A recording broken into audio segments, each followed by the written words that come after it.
So the ketogenic diet is a diet that is high in fat and protein, and it's extremely low in carbohydrates. It is not healthy at all. Ketogenic diets are recommended for patients that have epilepsy, and this diet is administered, under medical supervision in the hospital. There are a lot of complications that come from being on a ketogenic diet for a long period of time. It's from high cholesterol levels to heart diseases to kidney renal impairment, which is kidney failure. There are a lot of complications that come from the ketogenic diet. The ketogenic diet has been touted to help with weight loss and all of that, but the complications are a lot. If you have to lose weight, go through a healthier route in modifying all of your nutrients, energy-giving nutrients, little carbs, little protein, little fat. A lot of exercises would help you. A lot of exercise and get adequate amount of sleep and all of that would help you to getting adequate amount of sleep would help you to be able to see the weight loss effects that you are looking to get from the ketogenic diet. So you don't have to do a ketogenic diet to be healthy. If you try being on a ketogenic diet, you're going to become more unhealthy than you even started.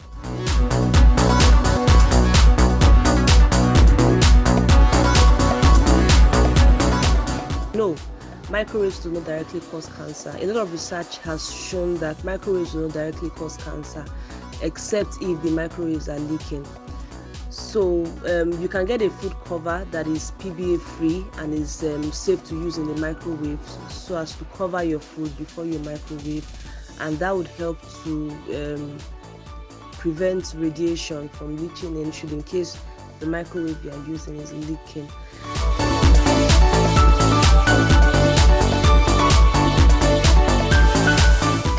Yes, there are health benefits of fasting. There are different kinds of fast. There's water fast, fruit fast, and there's the Daniel's fast, which is like the plant-based fast. They are all very beneficial, but I'll talk generally on the health benefits of fasting.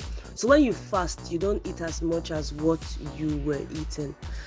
When you're on a normal diet. So fasting helps to rest the gastrointestinal tract, and then it helps for better and more efficient absorption and digestion of your food by the time you resume your normal food consumption. So I recommend water fast, vegetable fast.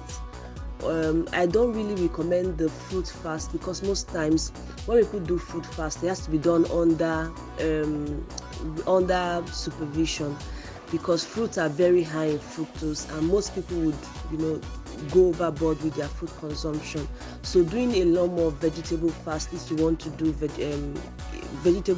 doing a lot more vegetable, if you in combination with your food fast, to be helpful. And then just doing the vegetable fast or going plant-based for a period of time, it can also have plant-based, that's like the Daniel's fast, and also have good benefits.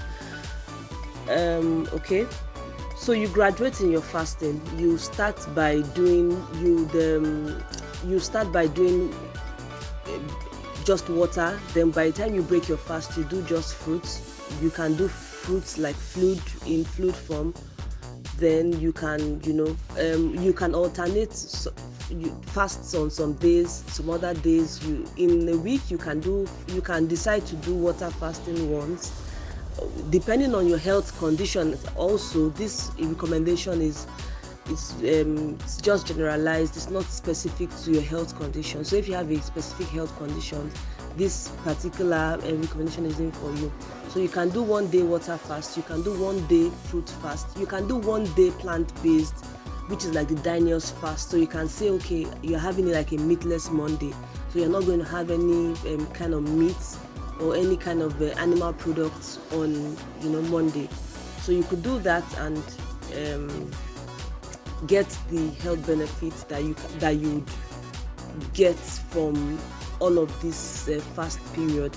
I also do not recommend that you fast if you do the water fast or the vegetable fast for a too long period of time, because if you do that, you get to lose out on some certain nutrients. And even the fruit fast for a long period of time, you lose out on some certain nutrients. So you can just pick a day in the week or a period in the month. So it could be the first few days of the month, 1 to 3 days, fast is water fast, or fruits vegetable fast is fine.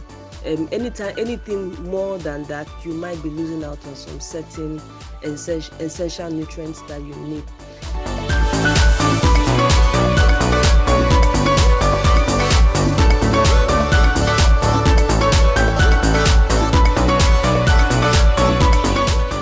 So meat basically is a major source of protein. There are positive long-term benefits of going plant-based. Plant-based also means going vegetarian. So when you go plant-based, you go vegetarian, and then there are a lot of benefits that come from meat, from staying off meat. Like when you stay off meat, you'll be consuming very low saturated fats, and then because saturated fat is a predisposing factor to heart diseases. So that means you're going to be doing like a low fat diet and a low saturated fat diet, and then that exposes you to taking more unsaturated fat that you find in plant sources.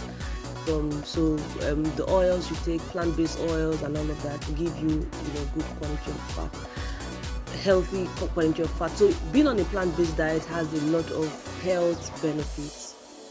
It reduces your predisposition to cancer, reduces predisposition to diabetes if you follow the right portion of plant-based, because you can do plant-based diet and you still be gaining weight.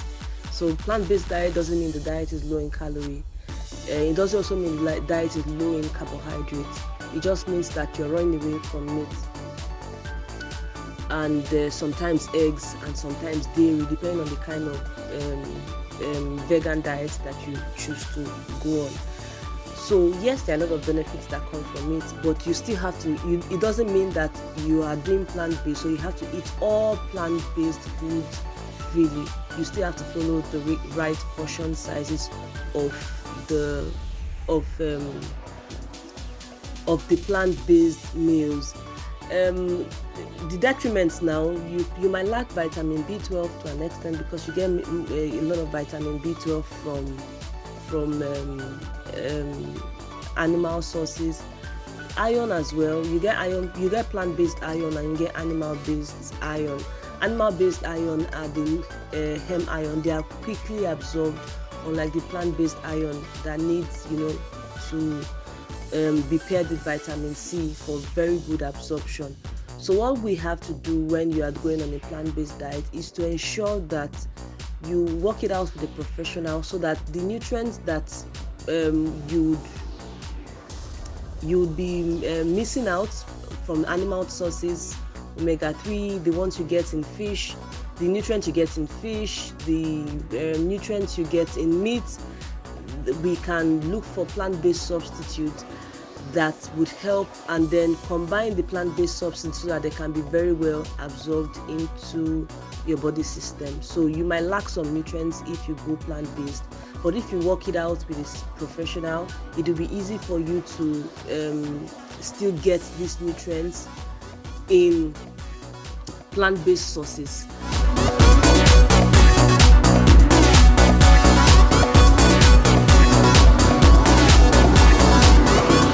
So your health, otherwise healthy, means that you have a normal weight for height, you don't have any diagnosis, your blood sugar is fine, blood pressure is fine, everything is fine. So abdominal fat, what you have to do is watch the quantity of meal you eat per time. Small but frequent meals. No heavy meals per time. Have more vegetables with your food. So take about half of the eating plate vegetable. Then take a little bit, not more than a fist size of swallow, and same size of rice or beans if you're having rice beans, or even more. If you're having yam, don't exceed 1 to 2 slices of yam depending on your height. If you're a really tall person, you could do 1.5 to 2 slices. If you're not as tall, you do 1 slice of yam and have with vegetables. Then the time you have your last meal for the day is also very, very important. Try to eat early. Between 6 to 7 p.m. you should have had your last meal for the day. Remember, I said no heavy meals, small but frequent meals. So that will help you to be able to use up the nutrients, and there will be no excess calorie from this food that will be stored up, because you eat the calorie, you take the calories in small portions that you get to use up before the next meal. Then exercise also play a very key role. You have to exercise, and then do exercises that put intensity on your abdominal walls, so as to firm up your abdominal walls and build more muscle around the abs. Like sit-ups can be very beneficial. Squats as well can be very beneficial. Planks too can be beneficial to toning your abdominal walls. So target exercises that helps to tone your abdominal walls. You don't have to be too heavy on yourself when it comes to exercise. You start gradually and then go. So you could start by doing like 10 sit-ups today. Tomorrow you do 20. Then next tomorrow you combine with planks, and then you take breaks in between your exercise days, so that your body would get to rejuvenate and allow time for muscle building. Then building around the abs.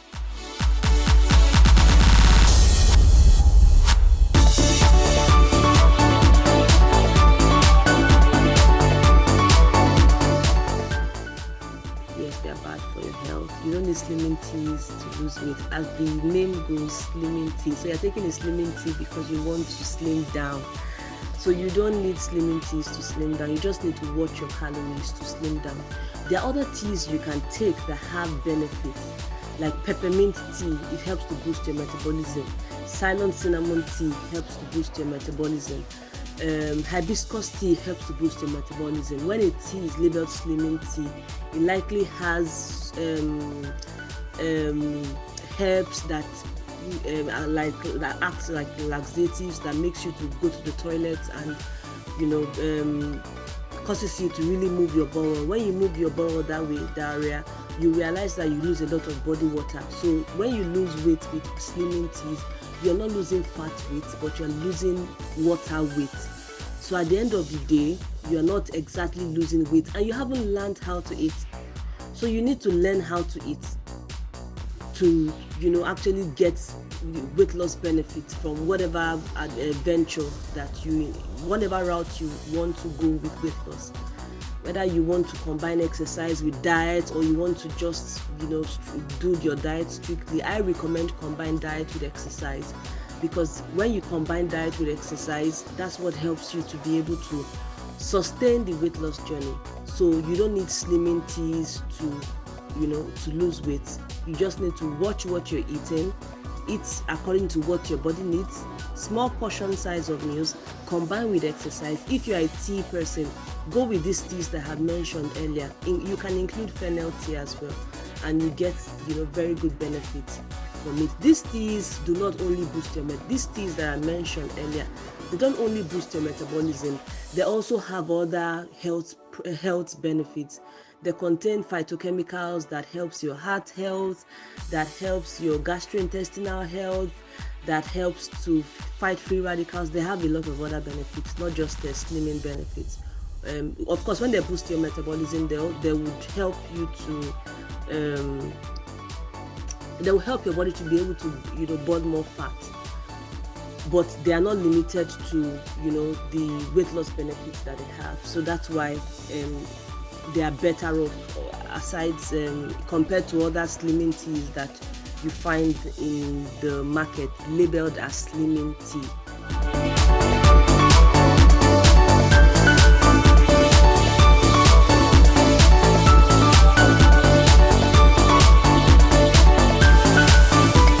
No matter the quantity of water that you take with your food, the body will be able to secrete enough digestive juice to be able to digest your food. Even when you take in 1 liter water, the body still is able to digest the 1 liter of water. The only detriment that comes from drinking too much water with your food is that you tend to be very full, so you are not likely to be able to finish up your food. So that's why for people that are trying to lose weight, we would say take a cup of water before you start eating, so that would help them to be able to take the recommended small portion of meal that is recommended them to eat.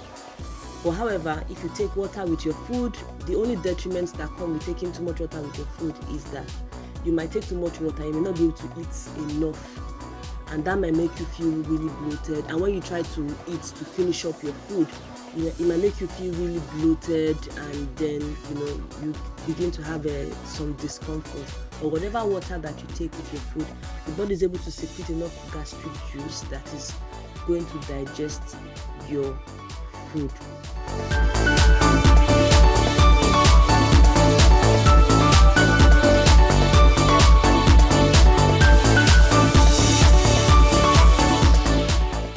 No, cold water isn't harmful to your health. Neither is warm water harmful to your health. What happens is that the body has its own internal temperature, and whatever food we take in, food or drink we take in, water in whatever temperature we take in, when we take it in, the body will now have to adjust the temperature of the water, whatever food, whatever water, whether warm water or cold water. The body will have to adjust the temperature to its internal temperature before digestion starts. So that's why that's the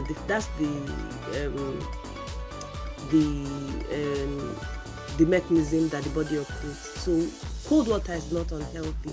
For instance, on a hot day, you take in cold water, the body would very well, the temperature of the water that you take in would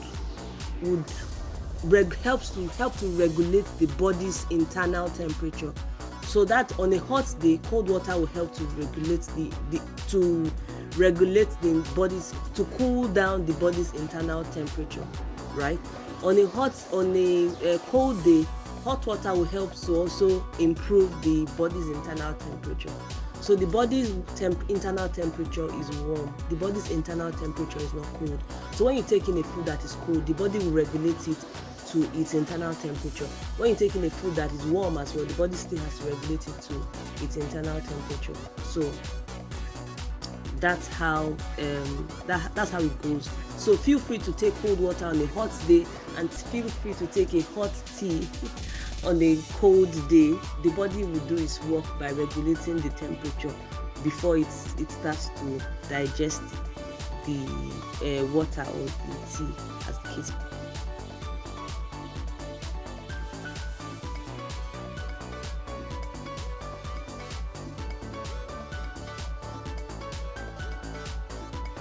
Okay, too much pepper can hurt because it gives you discomfort when you're taking too much water, and then your mouth is all peppery. You can't even speak. You can't breathe. You have to breathe from your mouth. It can be very, very discomforting. Now, too much pepper can also hurt when you have peptic ulcer. When you have peptic ulcer, is like a wound. So when you take in a lot of pepper or pepperish food materials, it irritates the ulceration. So in that case, it can hurt. Now, if too much pepper can be injurious to the health, no, it can't be injurious to the health, except if you have peptic ulcer. That is, you have wound around your gastrointestinal tract. That's when, or you have cancer. That's when too much pepper can be injurious.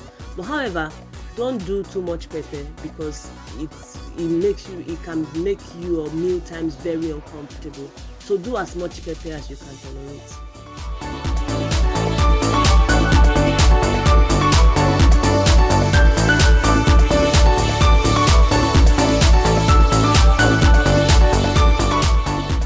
And I don't have an underlying illness. nutrients. What can I do? When you feel really bloated, you might be taking food materials that cause gas production, like cruciferous vegetables like cabbage, cauliflower. They can really promote gas production, and when you produce a lot of gas, you feel bloated. Or food materials like garden eggs as well can also make you feel bloated.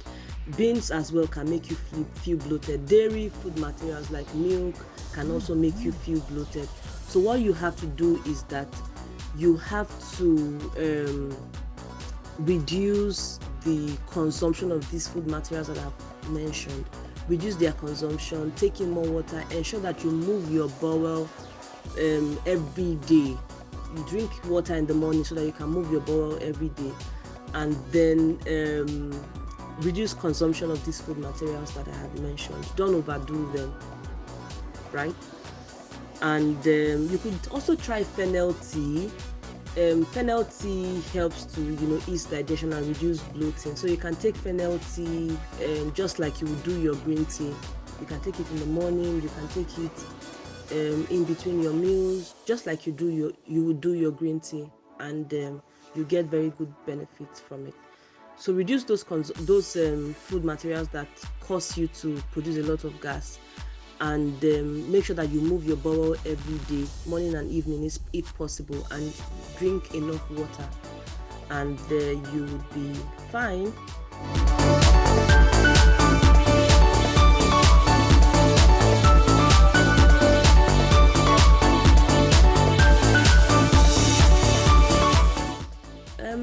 Coffee is bad, especially when it's not decaffeinated, and even the decaffeinated still has a little quantity of caffeine. The detriment that comes from coffee is the caffeine content, because it's a stimulant, and we can get other benefits. We can get as similar benefits that we would get from coffee when we take cocoa. So instead of coffee, we could try cocoa, to get very good benefit from it. If you're a coffee person, you can mix the decaffeinated coffee and a bit of cocoa, and you love it.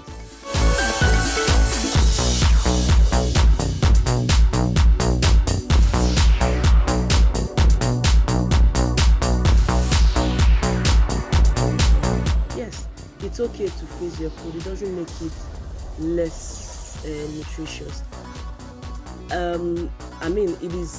It is better you have food readily available to eat when if you're a busy person. Make your food, make nutritious meals and freeze. It's better you have food available to eat than not having anything available at all when you get back from when you are in your busy schedule. You should always have something nutritious to eat. Prepping ahead is very, very prepping your meals rather ahead is a very, very good idea.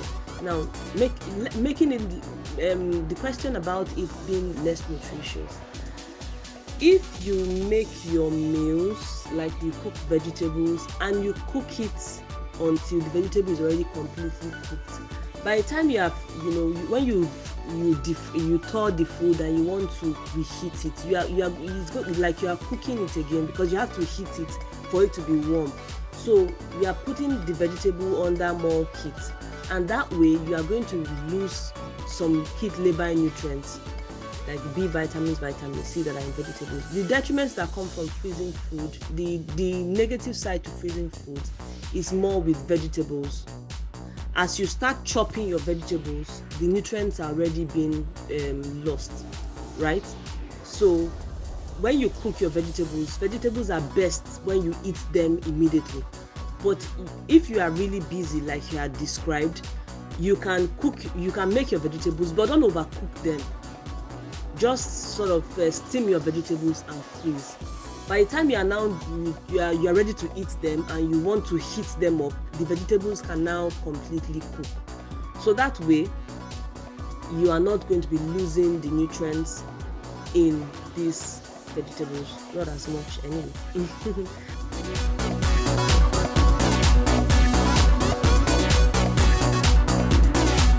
can follow our Instagram page at Sapphire Dietitians for more nutrition tips. You can also follow our Facebook page at Sapphire Dietitians for more nutrition tips. And then we would always be there on those platforms to impact you and then give you more information and more insight to how to imbibe good nutrition.